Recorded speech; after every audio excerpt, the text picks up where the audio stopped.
We continue to cover the weed killer found in Monsanto and in your breakfast foods. And according to the FDA, traces of glyphosate are found in other popular foods. But what does the future hold for Monsanto and its best-selling chemical? Sarah Montez de Oca and legal and media analyst Lionel are here for more on the story. Thank you guys for being here.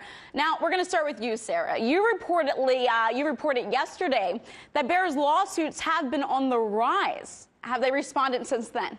Well, they did rise from about 5,200 to 8,000, almost doubling.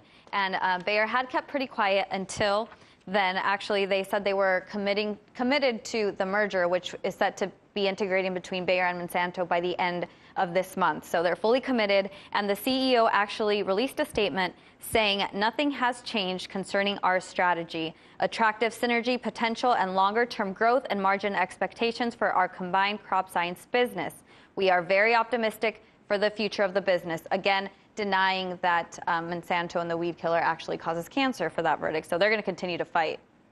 I want to turn our attention to the EWG's report, which sparked even more concern regarding glyphosate, but has also received criticism. So what is their response? So they have received a lot of criticism because their levels are much lower than, for example, California's and the EPA's and all of those standards. So I reached out to the EWG, and unfortunately they declined an interview, but they did give me a statement, and I'll read part of it. It says, the allowable limits of contaminants found in our food, air, drinking water, and many other consumer products are finalized after enormous pressure and influence from industry, and EWG scientists and many other experts regularly find that those legal limits are not health protective, particularly for vulnerable populations like children.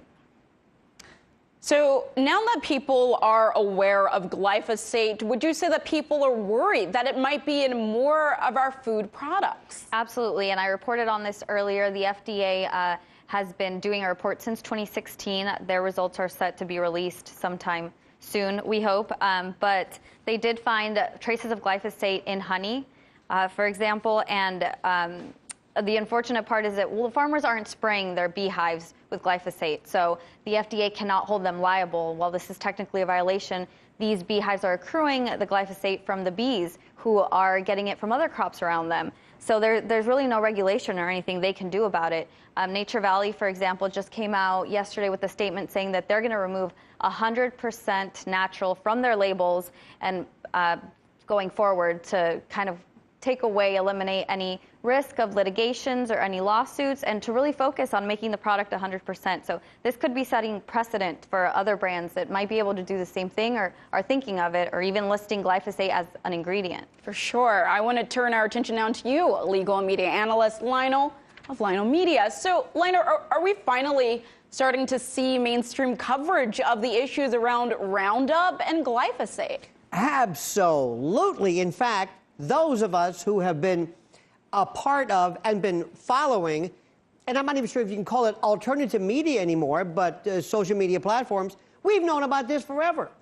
Roundup Ready, glyphosate, GMOs, the fact that Bayer bought into this, did they know about this? You're going to now hear that name, glyphosate, everywhere. You're going to see packaging change. You're going to see, remember all of a sudden when people said gluten-free, we're gluten-free. What's gluten? I don't know, but I want to be free of it. Once that happens with glyphosate, and once the momentum happens, and then when the multiplicity of lawsuits pick up, and when the trial bar, which I know something about, the plaintiff's bar picks up on this, is this the new tobacco litigation? Is this going to be something? But not only here, from around the world, what duties did they know? Did they know about this having toxic effects? Et cetera, et cetera, et cetera. So this is just the beginning. Speaking of lawsuits, Bayer just merged with Monsanto earlier this year. And so from a legal standpoint, did they just inherit Monsanto's legal issues? Can you say pig in a poke? Did they know about this? Imagine buying RJR or some type of Reynolds tobacco prior to this litigation. That remains to be seen. But you're going to see a perfect merger now of social media, also Madison Avenue and the like, and litigation, trying to ameliorate fears, trying to deal with this, but also trying to minimize potential exposure, because this Once it happens, you're going to see all of a sudden on TV, have you been injured? Do you know about glyphosate? Forget hit and run.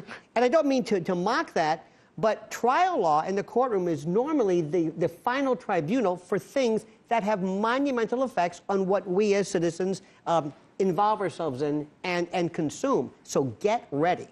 All right, thank you so much, Sarah, for that report, and Lionel for your insight. Thank you.